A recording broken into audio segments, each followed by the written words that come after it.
In your eye on politics, President Biden is on the campaign trail today in the battleground state of Michigan. But the focus is on his re-election campaign and whether Democrats will fall in line behind Biden.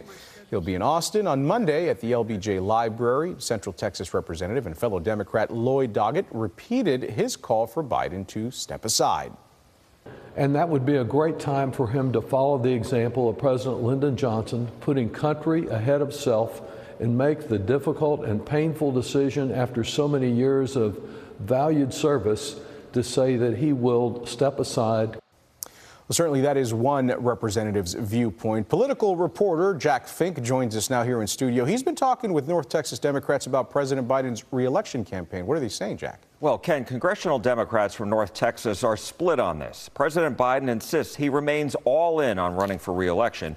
Even so, the New York Times is now reporting that donors to the largest pro-Biden super PAC have placed $90 million on hold because of concerns about the president's ability to win in November. The development comes as the number of Democratic lawmakers in Congress who are calling on President Biden to step aside continues to grow. In North Texas, one member of Congress has said they are still standing by President Biden, while another member has largely stayed out of the fray. And another lawmaker says the president is in bad shape, but that he won't ask Mr. Biden to leave the race. I do think that he has a lot that he's going to have to show the American public in order for him to be considered viable in this race again.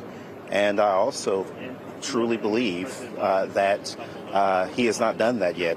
I have stated over and over and over, I have not changed my position. For the first time since presidential debate June 27th, Congressman Colin Allred from Dallas, who's running for U.S. Senate, broke his silence. In a statement, he says, quote, "Like many Texans, I was disappointed with what I saw in the debate. I know that many conversations about next steps are happening, and I have not been a part of those conversations." We'll be discussing this more on Eye on Politics this Sunday morning. We also asked Dallas County's Democratic Party chair what impact this focus on President Biden will have on down-ballot races, including for U.S. Senate.